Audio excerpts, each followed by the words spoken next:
Hey guys, OGalbina here, bringing you guys another tier list video. If you guys haven't seen these before, what we do is we're going through each of the typings and we're kind of ranking each of the Pokemon on their draft league viability as well as the value they offer. So, for example, I might say Charizard is S tier in value for its price point and things like that, whereas Gyarados might be priced higher in most leagues, but I might put it in D tier instead because I don't feel like it's worth the points and vice versa. So we're going to be going over each of these Pokemon. We're going to exclude Little Cup and Uber Pokemon for this one. If you guys would like to see separate tier lists on Little Cup and Uber mods, let me know. It just kind of speeds things up so we can get through the video.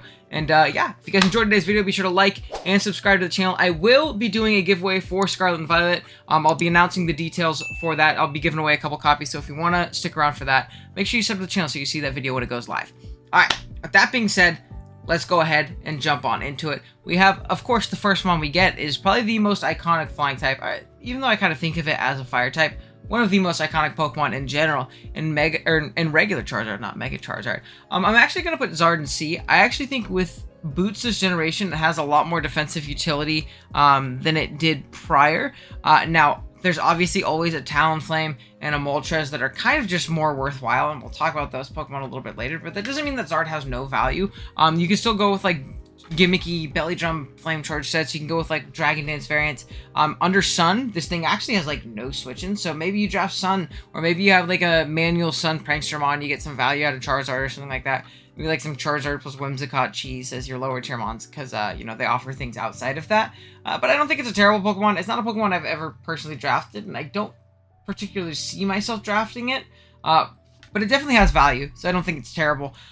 Next up, though, we have Zard Y, which is definitely going in A tier. I love Mega Zard Y in draft. I think this Pokemon is absolutely insane. When I talk about no switch-ins, this thing with the Sun Up is just not, it's just not able to switch into. Between Flamethrower, Weather Ball, and Fire Blast, this thing just nukes through everything. Or Overheat is a great tool. You can Air Slash and Solar Beam, you know, potential resists and things like that as well, which is great.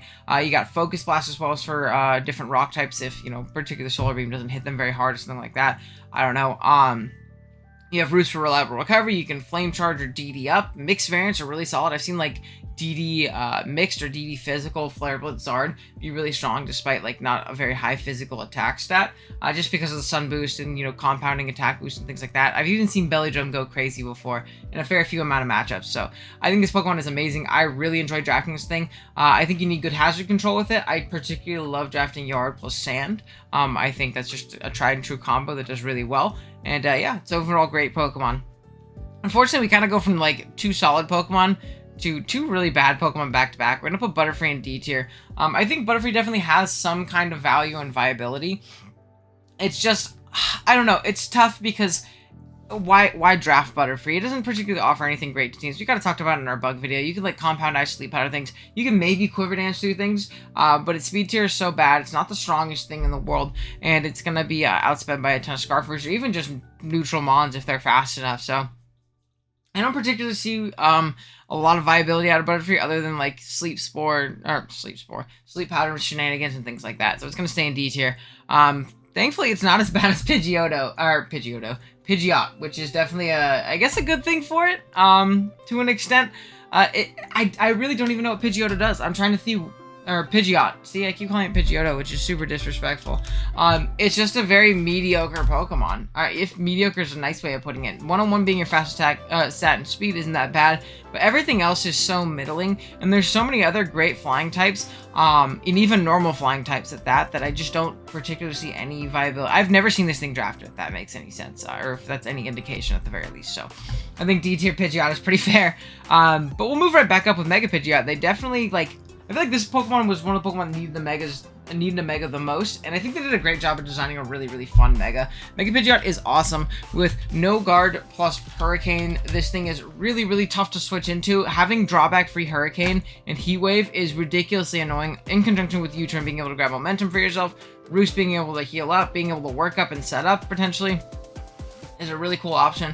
I've even seen like Hyper Beam Pidgeot to nuke through flying resist, but one of the big downsides obviously to Pidgeot is the fact that it does not have access to like Hyper Voice or any reliable special normal step other than Hyper Beam. So you're kind of lacking in that. You don't really gain anything from your normal typing other than like a neutrality to fighting moves, which is bad, if anything, obviously. But this Pokemon is really solid. It's really tough to switch into. I think, again, another flying type Mega that is really good on Sand teams. Mega Pidge Sand is, you know, kind of a tried and true, you know, core there with Extra Drill and either T-Tar or Gigalith. The Drill's providing really good spin support for Pidgeot, and Pidgeot really breaking through the fat grasses that Extra Drill doesn't enjoy, which is, again, incredibly clutch, as well as Drill breaking through those rock and steel types and things like that. So definitely try Sand Pidge. Really solid mon.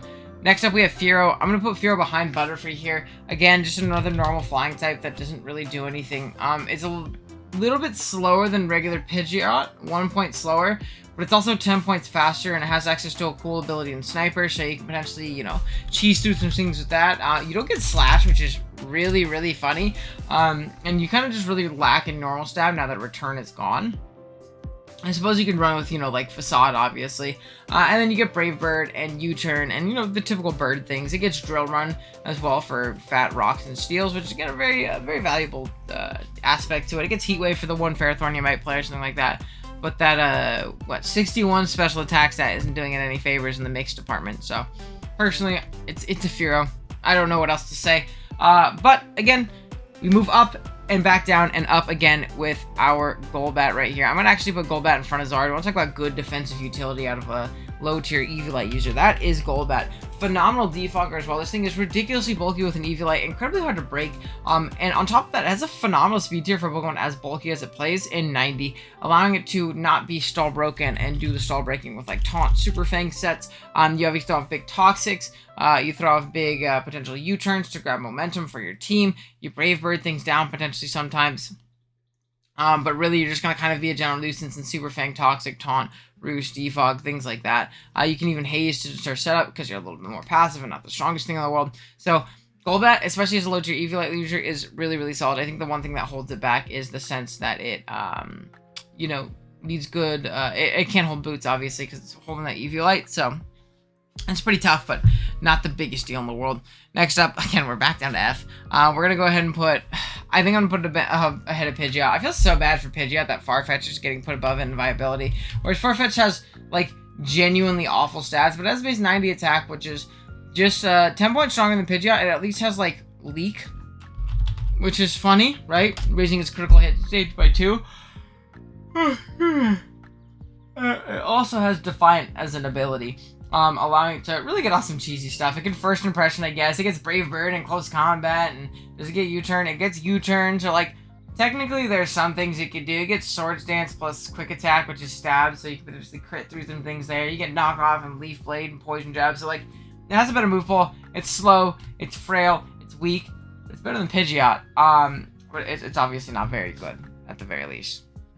Next up, we have Dodrio, and it would be a crime for me to put this thing below any of the other normal flying birds, but it's still not very good. As much as I love Dodrio, it's one of my favorite, like, Gen 1 Pokemon. Don't know why, but I've always loved Dodrio, design-wise. I thought it was super sick, but it's just kind of a better version of the other ones. It has a 110 base attack stat. Ooh, that's an alarm. 110 base attack stat, as well as 110 speed, which is, you know, pretty darn solid, especially for Gen 1.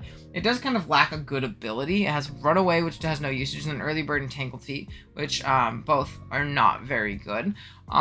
So not the best in that regards. And I think this generation it lost a really, really key tool in Jump Kick, allowing it to hit rocks and steels, but it still does have Atomic Tantrum. It can Swords Dance. It Brave Birds through things as Quick Attack. It can Agility. It can Baton Pass for momentum still, which is again really nice. It can Roost for some reason without any wings. It can knock items off and do things like that. It can Endeavor. Double Edge is a really strong tool on it. So I think it's better than these other normal flying birds that are all behind it, but, you know, not the best start for them, at the very least. Next up, we do have Scyther. I'm going to go ahead and put Scyther probably in C tier above Golbat right here. Ridiculously strong Pokemon with Technician, Dual Wing Beat, and Aerial Ace, and Bug Bite, and things like that. Technician Quick Attack is also another potential cool option for this guy. 105 base speed is phenomenal as well as 110 attack. You can go Heavy Duty Boots, you can go Eviolite, you can go Scarf, you can go Band, you can go a bunch of cool different options. You get Brick Break for steel types, which is great. You can knock off items, Swords Dance up. It's honestly a really solid Pokemon, offensively and defensively. If you want to use it more defensively, I think you need to have good hazard control so this thing can be Eviolite. But it serves as a good offensive pivot a lot of the times as well. Just coming in, clicking U-turn, getting out of there, and doing some work. So, Really solid Pokemon. I like Scyther a lot, personally. Okay, next up. Oh, man. Isn't this sad? I'm not gonna put it in D tier. I am gonna put Megapincer in C tier, which I know might kind of irk some people, and some people aren't, you know, don't really get that. There's so many Gem 1 flying types. Good lord.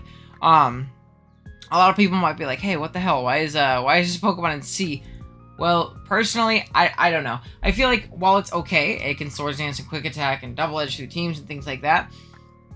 When you take into account the value it's at, as well as the other Megas around it, or just above it or below it, there's not really a good justification for taking Gen 8 Megapincer. Gen 6, it was a lot stronger. Gen 7 had access to Return at least still and things like that. Now it lost that very good, reliable stab option, so you're stuck with like Body Slam or Double Edge. I don't know, you have to be incredibly careful with hazards like you do with things like Yard, but Yard offers a lot more offensive and defensive utility, in my opinion, to teams. So I'm just personally not too big on Megapincer. I don't know. I feel like it's kind of just a waste of a Mega Slot in a lot of instances, so I'm going to put it in C tier. Next up, we have Gyarados, though.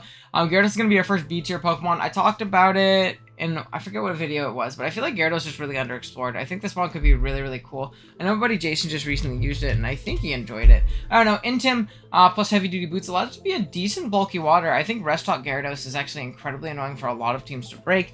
You have that Gen 1 move pool, so not only do you like DD Dragon Dance up and sweep through teams, but you also have access to like Taunt and a bunch of weird special coverage. You can Toxic and Thunder Wave things as well, which is a really cool option. You get Power Whip this generation for bulky waters, which is, again, really, really clutch in a lot of instances because you couldn't really break through those prior. Very easy. Get Ice Fang, as well as even potential Bounce for grass types, which is great. Obviously being part flying, but not having great reliable flying stab is pretty tough. But I really do think this Pokemon is underexplored, whether it be like DD Moxie variants, or like Intim Rest Talk variants, or even, you know, obviously DD Intim variants and things like that. I think it has a lot more versatility than people give it credit for, so I'm going to put it in B. I hope it gets drafted more. Unfortunately, its time at the top of B tier is going to be very short-lived, so I'm going to put Aerodactyl up here. I love drafting Aero. This thing, 130 base speed tier, as well as Rocks and Taunt and things like that, can be really cool. I think this thing has like the weird niche matchup where it can just like run Banded and cleave through teams very, very easily. It's really hard to switch into like Edgequake plus Flying. And again, Dual Wing this gen gives it a little bit stronger of a Flying stab, which is great. Like I said, it gets Edgequake, it gets like all the Fang moves and things like that, which is obviously nice. Rocks, Taunt, you can either Home Claws or Dragon Dance up, which is a potential way to boost up and win the game, or just break through even better with the ability to switch your moves. And yeah, it's just a really solid Pokemon for the price point it's at, as like a fast rocker, taunter, and the occasional breaker. But with that being said, Mega Arrow, oh dude, I might have some people feeling some type of way. I'm gonna put Arrow in S tier. I feel like for the price point that this thing is at, I have never drafted Mega Aerodactyl, and one, had it have like an unusable matchup, and two, ever been disappointed by its damage output, its offensive and defensive utility. I think this thing is actually deceptively bulky, considering it's an Aerodactyl. I don't know. What's regular Arrow stats? It's 80, 65, 75. This one is 80, 85, 95. So really deceptively bulky. Base 150 speed, and like having a Pokemon at that speed is so ridiculously valuable, with all the same tools that we just mentioned with Arrow, on top of Tough Claws and 135 base attack being immensely stronger. Like ridiculously strong. Having 30 more base attack and Tough Claws makes this thing insanely hard to switch into, in conjunction with things like, I guess, like we said, Edgequake, the Fang moves, Aqua Tail, Dual Wing Beat, things like that. This Pokemon is just really insane. I love Arrow. It's like a top 5 favorite Mega for me to draft, and I really think if you're playing Nat decks, you should give this one a try, because it's really, really nuts on a lot of builds. Awesome Pokemon. And again, has good defensive utility in certain matchups. Okay, Articuno. I'm going to go ahead and put Articuno in C tier behind Charizard. With Boots, it is much more viable this generation. It's still very incredibly like passive and checked by the same things, like the Fat Steals of the format and things like that. And unless you're freezing them, you're probably not going to have a good time. You obviously get Freeze Dry, which is really cool, as well as U-Turn. I think like Subtoxic, Freeze Dry, or like, no, or like Subtoxic, you can't be Subtoxic, Freeze Dry, Roost, right? Yeah. Subtoxic, Freeze Dry, Roost, counting. I think that set can be potentially nice in certain matchups, depending on what the Steel type is, or if you don't think the Steel type is going to come, or if you can trap it, or whatever it may be. I think that set is really good, and I think if the Steel typing didn't exist, this Pokemon would be a little bit better. It would probably be a little bit higher up in C tier. But obviously they do, and they're very important typing in drafts. So I think being stuffed by them, like absolutely stuffed by them, is really tough. Maybe if this thing got like Focus Blast is a cool option. I don't know. Obviously, Heat Wave doesn't make sense, but I feel like Focus Blast isn't that bad. If I got that, I think it'd be a little bit better. I could throw off Big Hurricanes and Air Slashes too. You can even Agility up for an endgame if you do so choose to do so.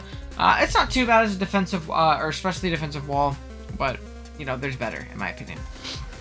From C tier back up to S tier, we have Zapdos. I think I have to put Zapdos objectively over Aero, even if I personally like Aero more.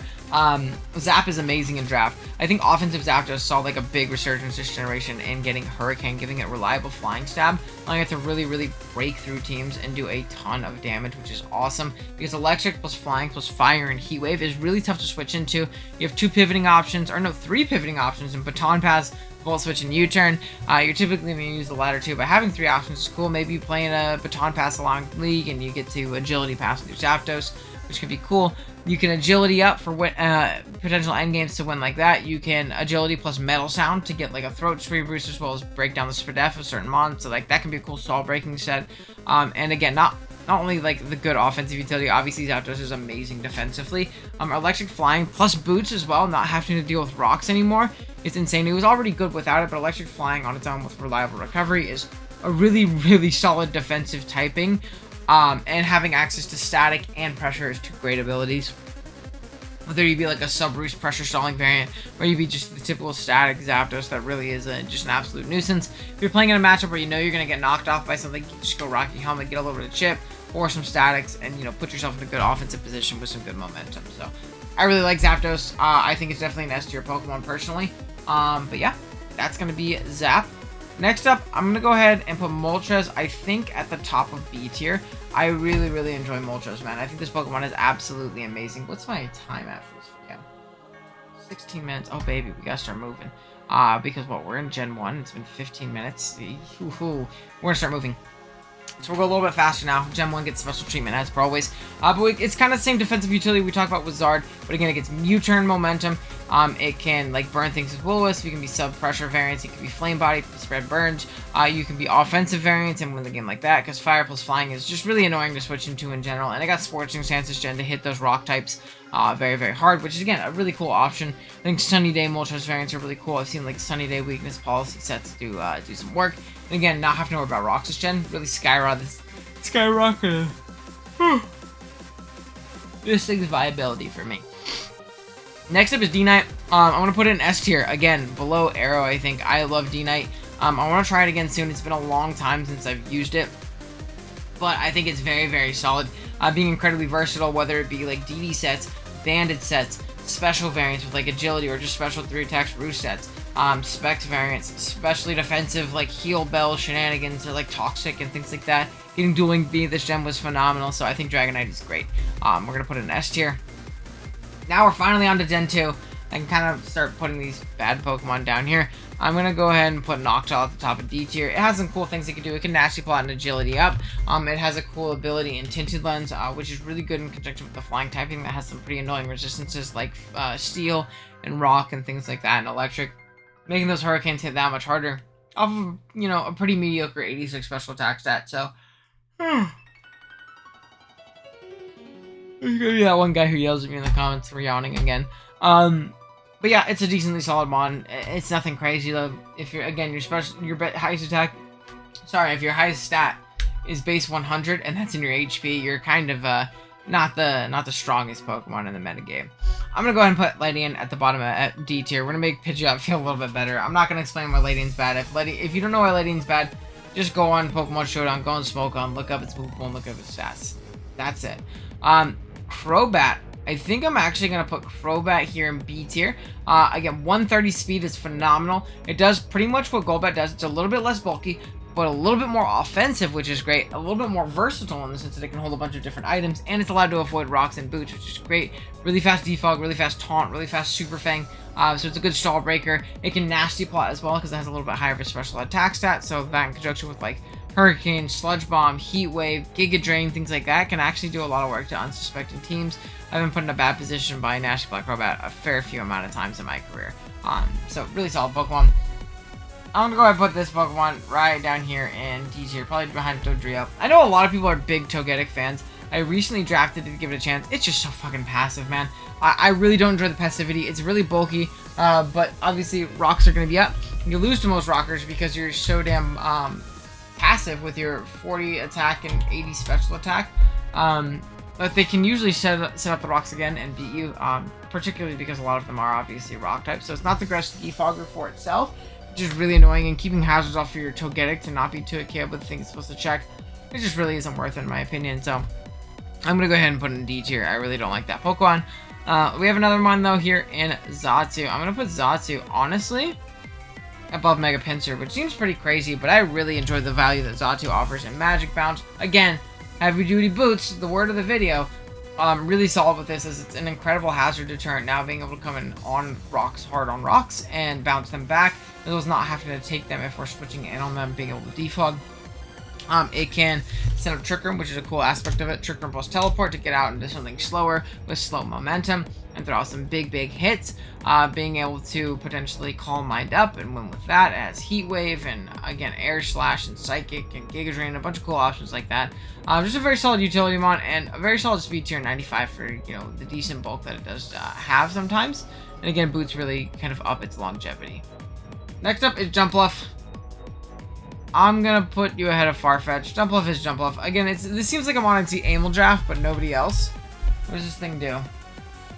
It has Prankster, now it has Infiltrator, which is like kind of cool. 1-to-base speed makes it pretty darn fast. It's actually decently bulky with 75 HP, 70 defense, 95 speed def. So like sub-leech variants can be kind of annoying potentially. It gets fast Encore. Make a Memento. It's just like a solid like low tier, like tier 5, you know, utility pick that offers some, you know, defensive utility. So, nothing crazy. We're actually almost at the end of Gen 2. What were we at? We're at like 16 minutes before. Oh man, it's only 5 minutes to Gen 2. We're killing it now. Okay.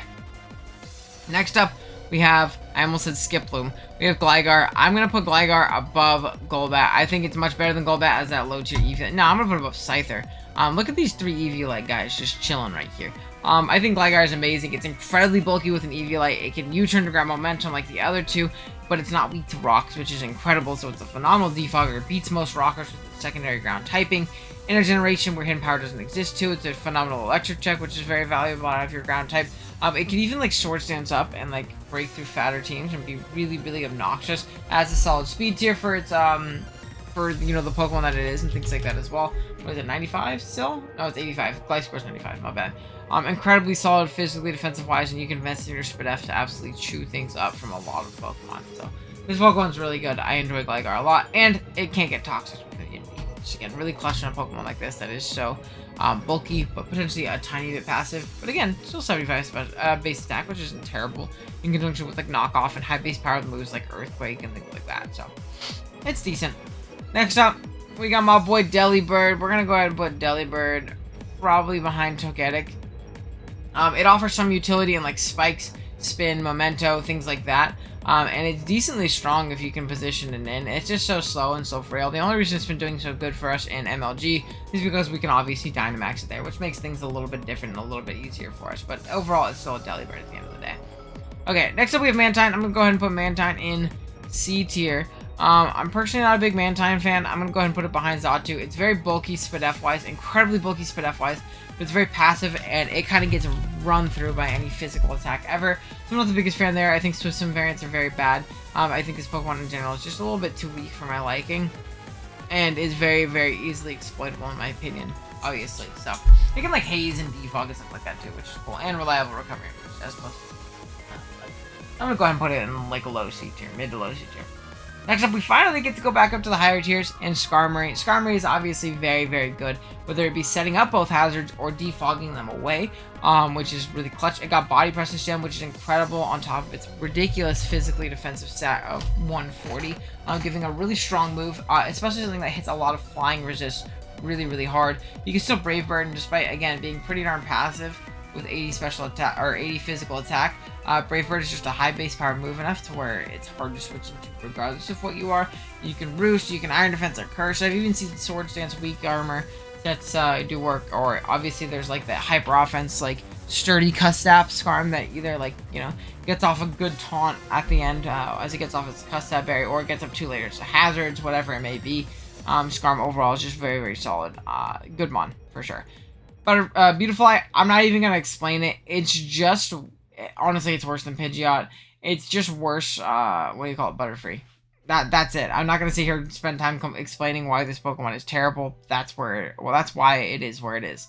Okay.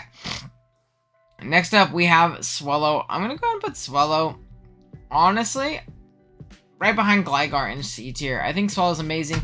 Whether it be Boom Burst variants or Guts Facade variants, it's really strong. It's really annoying to switch into. It's very frail, but it's very fast and strong. In conjunction with its two abilities, whether it be Scrappy or Guts. And yeah, it just throws off high base power moves and does a lot of damage. So good mon. Nuzlocke Goat too, so I feel like that should be accounted for at the very least. We're going to go ahead and put Pelipper in A tier just because of the value that Rain offers to teams. It's the best Rain setter. This is kind of from a National Dex perspective, by the way. I don't think Rain is very good in Galar Dex, but National Dex is a very, very tried and true playstyle. And Pelipper is the best Rain setter, obviously, outside of, well, its only competition is Politoed, but it's much better than Politoed than that because it can have momentum, it gets strong stab Hurricanes that are always 100% accurate, provided your Rain is up, and it can throw off Weather Balls and be more offensive, or it can throw off Scalds and get burns, or whatever it may be. So, very solid Pokemon, obviously. I like Pelipper a lot. Next up, we have Masquerade. Where are we going to put Masquerade is the real question. Let's see. Honestly, I'm gonna put it at the bottom of C tier right in front of Articuno. It gets Intimidate, which is like the only saving grace when it comes to like web setting for me. Yeah, we're gonna put Intimidate, Masquerade here, down here. It's, again, a really mediocre Pokemon, but it gives you Intimidate and Sticky Web, so I think for the price point that it's typically at, it gives you good value. So I'll put it in C tier. Next up, we have Ninjask. Now, again, this is under the assumption that Baton Pass is banned. I think if Baton Pass is allowed, I would low-key put this one on A tier, because I think Speed Passing is absolutely broken. If you give this shit plus like a Mega Mawile or Mega Medicham, obviously those Pokemon are going to get like a ridiculous more amount of value for your team. So, yeah, I'm not going to really count it as that. Otherwise, though, I think it's kind of fair to put this shit in like, I'm going to put it in like low C. It gets First Impression, which is a cool tool. It gets U-turn, it gets boost generation, it serves as a, great, like, pivot and, kind of get in, get out. You don't even need speed boost in a lot of matchups. Some matchups you can just be Infiltrator, which, can be clutch. You can Swords Dance up, you get, like, Dig, like, so you can go, like, Power Herb Dig sets and things like that, which, again, decent tool.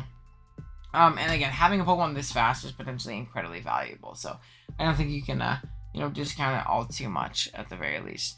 Altaria is going to be next, and honestly, as like a low tier mon, I'm going to put it at the top of D tier. I think it does still have value. It's a great status absorber. It's great against weather with Cloud 9. Obviously, you got to be careful about the Ice Beams coming away against Rain, but it checks Sun decently well, honestly, which is a really cool aspect of it. It can Roost, it can Dragon Dance, it can Heal Bell, it can Perish Trap things with like Perish Song plus Fire Spin. So there are definitely options for Altaria here. Not the greatest thing in the world, but not terrible. Unfortunately, we do have a Pokemon that's pretty terrible here next. We're going to put Tropius down here at the bottom of D tier. It just has bad stats. It doesn't do anything particularly well. Again, as cool as Tropius looks, I remember being a kid playing Sapphire and thinking this thing was awesome. As cool as it looks, they really shafted its stats and ability-wise. So, it's going to go down here, unfortunately. Next up, we have the Goat. Obligatory S tier Salamence. Now, is it better than these Pokemon? Objectively, no, but I'm putting my favorite Pokemon in S tier because he's hella cool. And because it still is very good. Objectively, I'd probably put it in A tier. Okay, we'll put it in A tier.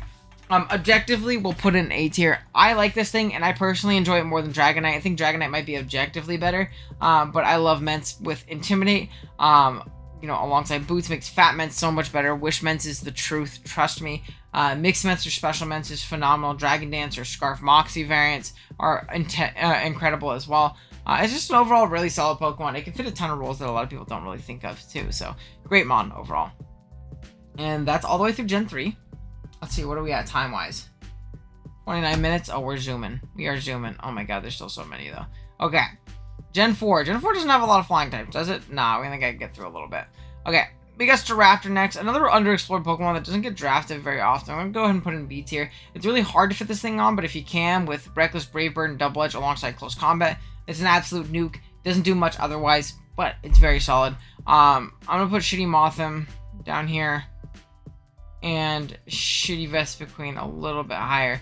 Mothim offers nothing for me. I'm not even going to talk about Mothim. Vespiquen, it gets boots plus like U-turn. It's pretty darn bulky. It gets reliable recovery, and it got T-Spike system, which is a cool option for it, but it's still not a good Pokemon. Let's not get it twisted. It's not good. It's just not as bad this generation, but it's still not really draftable in my opinion. So I would steer clear of it if I were you guys. Next up though, we have Drifblim. I'm gonna go ahead and put Drifblim down here, probably above Megapincer. I feel like I'm just doing Megapincer so dirty in this video. But Drifblim's cool. It has a lot of cool niche like cheese that it can go pull off.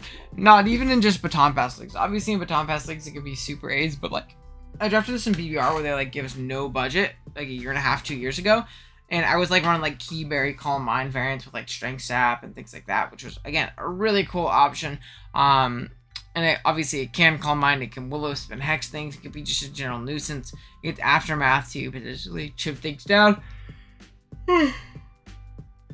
Maybe. Or the Unburden option that we kind of talked about. So, pretty solid one. Next up, Haunch Crow. I'm going to put Haunch Crow at the bottom of C. Well, I think it's like obviously objectively a better Pokemon than some of the things above it. I think for its price point, I don't really see a point in drafting Haunch Crow other than Haunch Crow is like your favorite Pokemon or something like that. It's not very good. It's strong, but it's frail and slow. It all Sucker Punches, but it's easily played around and things like that in a lot of matchups. So it's not terrible. It gets Moxie as well, which is a cool ability. But I think if it was faster, it would be a lot better. Especially in conjunction with like the superpower and heat wave coverage that it has too. So I don't know. I'm gonna go ahead and put it in C tier personally. There's no Murkrow on this list, is there? I'm just realizing they have Haunch Crow, but no Murkrow. Murkrow probably would have been at like the top of D or something like that. That's hecka funny. We obviously ranked, what do you call it, Murkrow in the last video, though. So, go listen to that video if you want to hear about Murkrow. Okay. Chatot, I'm also going to go ahead and put it down here. I'm going to put it ahead of Fearow. Yeah, I'm going to put it ahead of Delibird. Yeah, I don't know. This Pokemon's, like, it's decently strong. It has, like, Boom Burst and Heat Wave and Hurricane, like, strong moves. But it's not very fast. It's decently strong, I guess. Yeah, it's not really that strong. And it's so freaking frail. If you're playing Wombo Claws and this Pokemon's allowed, maybe draft it. Other than that, it's really not that good.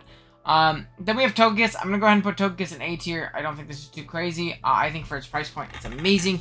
It's one of the best fairies in the format, which is such a sought-after thing. It's either very reliable on boosting, keeping itself healthy, or as well as Wish passing up and keeping its teammates healthy in conjunction with Wish and Heal Bell and things like that. You can Thunder Wave things, you can Nasty Plot things, you can be Scarf and Flinch things down with Serene Grace, one of the most bullshit abilities ever. You guys watched our upload the other day, where we had a, game against Mario, and we had to flinch Xergatry to win with her Togekiss, and it happened. It's pretty dope, so I'll take it.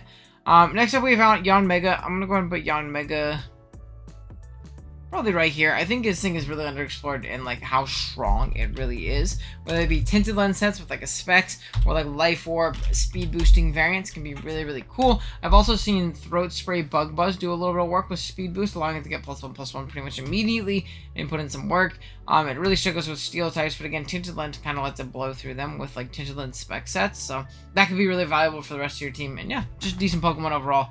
Gliscor, we're gonna go ahead and put Gliscor at the top of S tier already. It is that good. It is that guy. Phenomenal Pokemon. No hidden power this generation makes it really annoying to build for. There's very few specific things that can kind of beat it. A lot of bulky waters don't even beat this thing because of how bulky it really is from the Spread side. Alongside Poison Heal, which is a phenomenal ability. You can either be a Stall Breaking variant, a Rocks variant, a Swords Dance variant, a bunch of different cool things like that. So obviously, Gliscor is phenomenal. An amazing Pokemon for sure. Okay.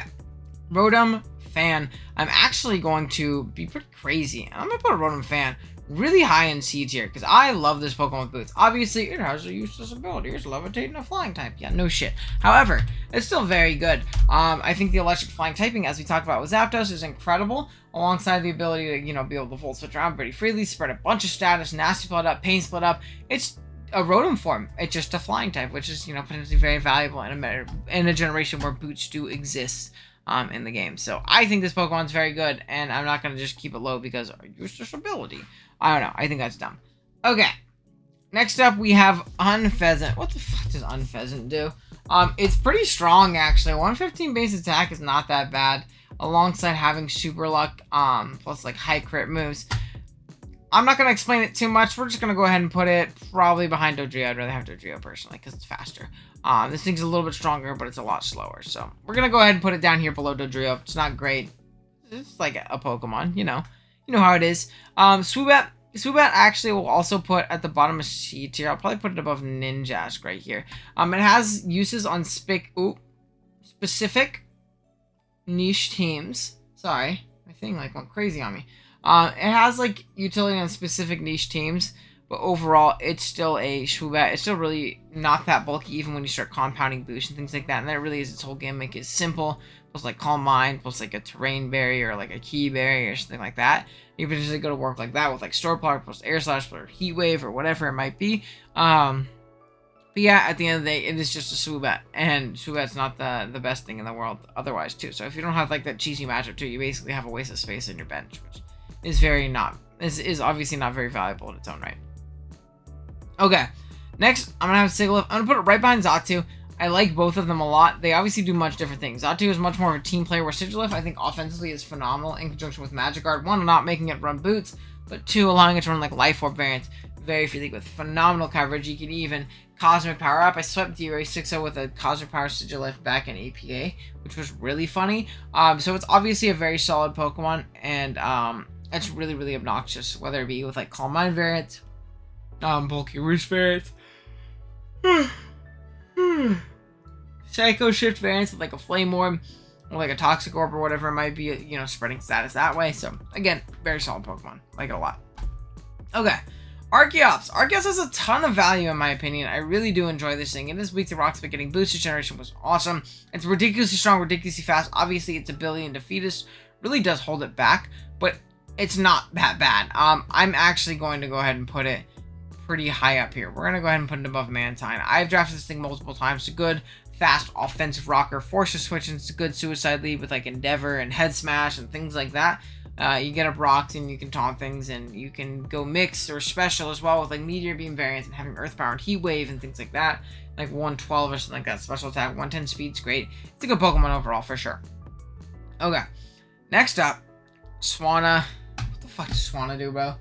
Like, I guess it has Swift Swim, but like, why are you ever drafting this? You're not going to. I'm going to go ahead and put it in D tier. We'll put it towards the top of D tier because it's not necessarily bad, but there's just no reason to draft Swanna as your, what do you call it? Your Rainbuther, when there's so many ones that are obviously so much better. It's such middling attacking stats in 87 in both. Pretty bad speed stat in 98 for how frail it is. And your move pool is pretty shallow, despite you kind of having what you need, like Hurricane, Ice Beam, Water Move, or Brave Bird, Water Move, whatever else you end up wanting, I guess. I don't know. I'm not super big on Swanna. It's a Swanna. I don't think a lot of people are. I don't think there's going to be anybody in the comments who's like, hey, Swanna's my favorite, you know? So, yeah, I don't know. I'm not too big on it. Now, we're pretty deep through the video. We're already 5 generations deep, so it's time for today's secret word of the day. Again, taking a page out of Nathaniel Shanel's book. Today, it's going to be sandwich. I want you to tell me what your favorite type of sandwich is in the comments below. Let me know. I'm personally a big French dip guy, and I've been craving one lately, so it came into my mind when we were recording this. Let me know what your favorite kind of sandwich is, and again, if you're one of those people that really stuck it out to this point and heard that secret word, I really appreciate you. Thank you so much. And yeah, be sure to drop a sub if you're enjoying so far and you haven't already. All right, we'll jump back into it. We're going to keep going. We have a Mulga, and I have been done decently dirty by a Mulga a few times in the past, and I think via that alone, I'm going to go ahead and put it in C tier. Again, with Boots, it's annoying. It has Motor Drive and Static, so 2 solid abilities. It can pivot around with U-Turn and Volt Switch, and it's just a general nuisance. Not a terrible Pokemon. It's going to go in C tier. Next up, we have Braviary. I don't think Braviary is very good, I'll be honest. I'm going to go ahead and put it in C tier. Probably going to put it above Swoobat. It could be annoying with like bulk up variants. It got Close Combat the gen. It could be a Scarfmon. It can U-turn around. It's decently okay. It's just, I don't know. It's probably one of the better normal flying types that exists, which is obviously, you know, pretty nice. But at the end of the day, it's still Braviary. Mandibuzz, we're going to have to put Mandibuzz in A tier. I'm sorry, Ollie. It's just a phenomenal pivot. You can knock, you can U-turn around, you can roost, you can whirlwind, you can taunt. It's a little bit passive, but again, its whole job is to U-turn around. Maybe foul play the physical setup mon, but you're just going to U-turn consistently, over and over again. You're typically going to be overcoat, but I've seen weak armor sets work, switching into like Mega Glade maybe, and then forcing it out with a potential foul play, just nuking it afterwards, which can be incredibly clutch, so that's obviously very nice. But yeah, it's overall a decent Pokemon. Volibee kind of does more of the same. It's just more passive, and it's a low tier mon, or like a Eviolite low tier mon. So we're gonna go ahead and put it at the bottom of C tier. It's not terrible, but it's a little too passive for my liking. Okay. Next up, we have Torn Eye, which is obviously a pretty cool Pokemon. It's decently strong. I actually really like using this thing. I'm going to put it at the bottom of B tier. Actually, we'll put it above Gyarados. Yeah, we'll put it above the Raptor, because I dropped it more than these things, obviously. Throwing off big hurricanes, grass knots, heat waves, sludge waves, things like that can be really, really valuable. You can U-turn around. You can Prankster Defog. You can Prankster Bulk Up as well. I've seen that set do some work. It has just great overall coverage and is a great overall nuisance. Now we get to the best Pokemon of the video, obviously. Big Torn Tizzy. We get to talk about all the genies here, which is awesome. This Pokemon's obviously S tier. This is seen by some people as like a top 3 Pokemon in the format, just solely due to the fact that it has Regenerator, as well as an incredible speed stat, getting access to boots. It just U-turns and knocks off and taunts and hurricanes forever and ever, and it never dies, despite not having access to reliable recovery, which is incredible, obviously. But it has that great utility and that great stall breaking potential, as well as the ability to go offensive and like nasty plot up and, you know, break through teams that way. So it's overall a very good Pokemon. Debatably, you know, top 3, for sure top 5 Pokemon in whatever format you're playing, really, just because of how good it like blankets into every matchup and blanket checks so many different things. So it's obviously very good. Great Pokemon. Next up, we're just gonna have so many S tiers back to back to back. We're gonna have Lando Eye here. I'm gonna go ahead and put Lando Eye in front of Gliscor right here. With Sheer Force, this is assuming Sheer Force Lando Eye is insane to switch into. Earth Power Rock Slide, as well as Sludge Wave is just nuts to switch into. It's so hard. You can U-turn around too. You can knock off. You can Stealth Rock, Calm Mind, Rock Ball, Sword Dance, a bunch of different things. This Pokemon's incredibly simple. It just kills things, and that's it. And that's all it really needs to do. So I'm here for it. I totally skipped Thundy. We'll go back. Lando T is also going to go in S tier though. I don't know, the tried and true Draft League GOAT. Sorry, my dad's texting me. Sorry, one sec. Yes. In room. Work at 9:30 again. Okay.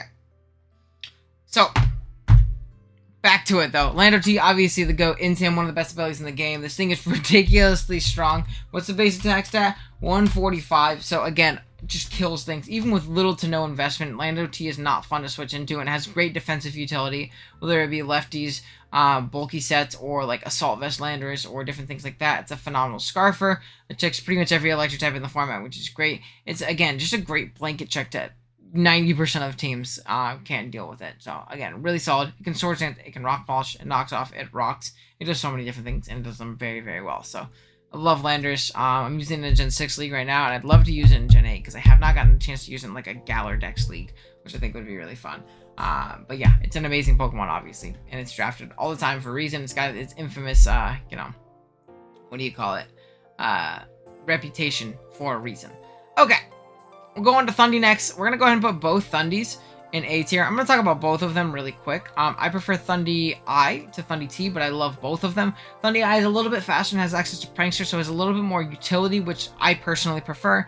It can Nasty Plot, agility, all that good stuff, has great coverage overall, just like Thundy T does. The difference with Thundy T is that it's a little bit slower, and it has access to Volt Absorb instead, which is nice to have in an electric community like that, if you don't have the best ground type or something like that. But it's obviously much stronger, and it's kind of more of that breaker roll. It fits more of that breaker roll, whereas Thundy can do both. It's not going to be as good at the breaker roll, but it can do it, and it's going to be a phenomenal utility mod. So I personally prefer Thundy Eye, but I also really think it depends on what team you have and like your team composition and things like that. So Thundy Eye is very, very good.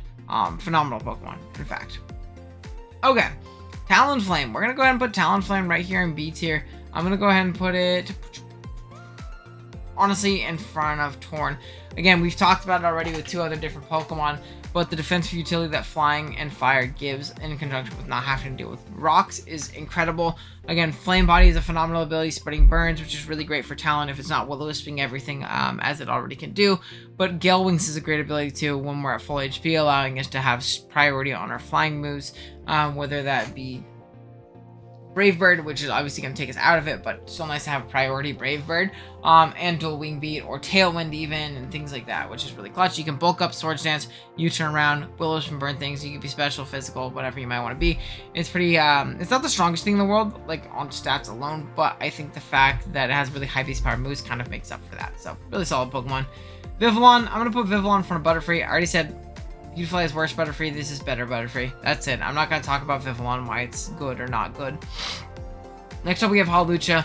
I'm going to go ahead and put Hawlucha in B tier, right about here for me personally. I think it's really good against newer players and people who have not played it before, don't know how to beat it.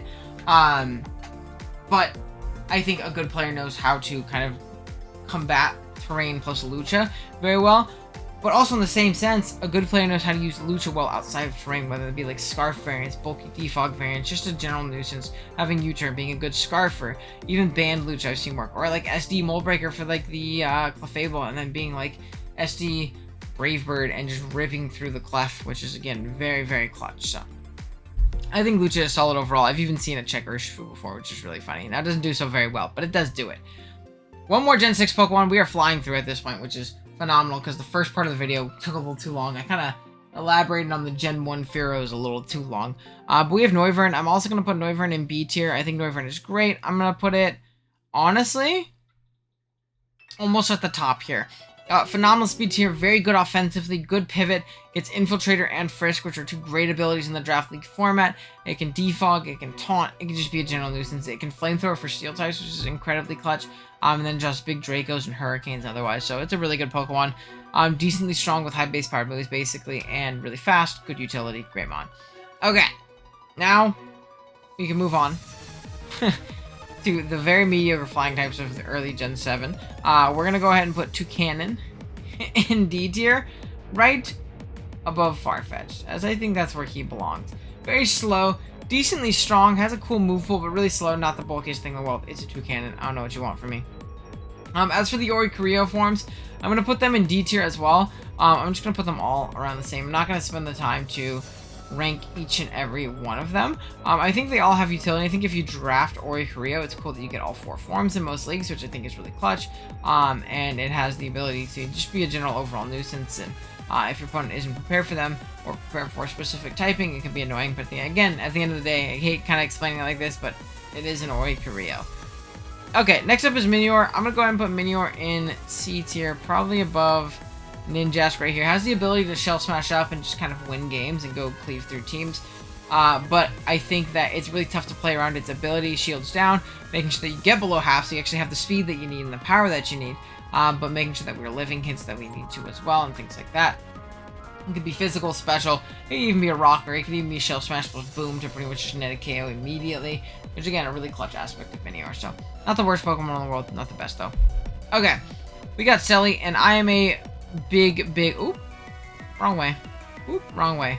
I am a big Selly advocate. I'm gonna go ahead, I'm gonna have to move it through a lot. It's not C tier Selly, I promise. I'm gonna go ahead and put Selly in S tier. I think I'm gonna put it ahead of Mega Arrow. God, there's so many good flying types. I'm gonna put it ahead of Mega Arrow. This thing is amazing in the hands of a good builder. It's so incredibly versatile, whether it be just Fat Leech variants, Toxic variants. I've even seen AV Selly do work, as well as offensive variants like Autotomize plus Meteor Beam or Weakness Policy and things like that. Losing Zimu's really kind of bumped it down a little bit, at least offensively, but it's still phenomenal, incredibly versatile. You prep for one and you have trouble with the other. It needs to be banned. No, I'm just kidding. I had a comment on the Hot Takes Twitter thing that said Celesteela needs to be banned, which tells me he got fucked up by Celesteela one too many times. But obviously for good reason, he thinks that because he got fucked up by a really good Pokemon. And I do, while not thinking it should be banned, I do really enjoy Celesteela. I think a lot of people underrated this gen just because of the loss of Seamoose, which I don't think is super fair to it. Okay, we're gonna put Corviknight. I'm gonna go ahead and put it. Ooh, it's really tough if I want to put it above or below Skarm. We're going to just say they're even. I'm going to put it right above it, just because I like the aspect of it getting U-turn a little bit more. Obviously, they do different things, but they are Steel Flying typings. And we kind of went back-to-back on Steel Flying typings, which is really interesting, considering there's only 3 that they're so close to each other in the Pokedex. But this thing can U-turn around, it can taunt. It's really just a giant U-turn bot, a lot like Mandibuzz. It's fat, annoying, doesn't die, gets pressure as well. The PP stall things out. I think if this thing got toxic, it would be an S tier Pokemon, but it does not get toxic, which is so sad, as most Gen 8 Pokemon don't. So yeah, we're gonna put it right there. I don't think it's terrible, but it's obviously not great. Okay, Cramorant. I'm sorry guys, I love Cramorant. I think he's a really cute guy. We're gonna go ahead and put him above Chatot. It's a gimmicky Pokemon. It's not strong, it's not fast, it's not bulky. It has like the weird like Gulp Missile gimmick, but that doesn't make it good, you know what I mean? Okay. Next, we have a very disappointing Pokemon in Articuno Galar. I'm going to go ahead and put it in D tier here. We'll put it at the top of D tier at least, because I think it does maybe has some potential. But this Pokemon really just fell flat in its usefulness.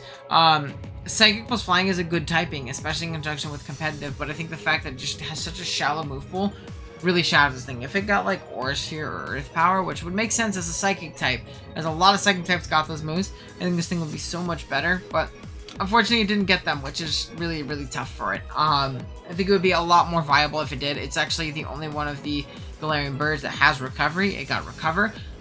So I think like Calm Mind or Nasty Plot sets would be so much better if it had access to those. It just unfortunately doesn't. Okay, only 2 more. I'm going to go ahead and put... Oop. That's not what I meant to do. There we go. I'm going to go ahead and put G-Zap here right behind Zard. Nope, I'm going to put it above Zard X. I'm sorry, or Zard Y. This Pokemon is so much fun to use. Thunder's Kick in close combat plus Brave Bird, U-Turn, Throat Chop, and Blaze Kick. This thing is so hard to switch into. Define is an incredible ability on a Pokemon like this. Really just stuffing any Intimidate Mon that wants to pivot in and weaken it. Actually giving it a boost is insane. Bulk Up and Agility variants are really solid. I've even seen Bulky Rest Talk Zapdoses because it has very similar bulk to regular Zap, it just doesn't have Recovery. I think if this thing had Roost, it would also be an S tier Pokemon. Same thing with Gmolt, which we'll talk about right now actually, which is also going to be an A tier Pokemon. I'm going to move it a little bit lower, I think, than, what do you call it, Zapdos, but I think for this price point, Gmolt is an insane Pokemon. It's so bulky Spadef wise, it's very strong. Fire Wrath plus Hurricane is insane. It gets Nasty Plot and Agility for double dance variants.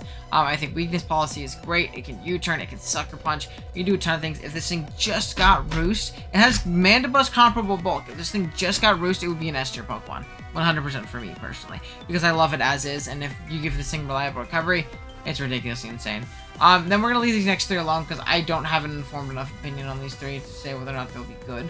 Braviary looks kind of cool. It's just so slow.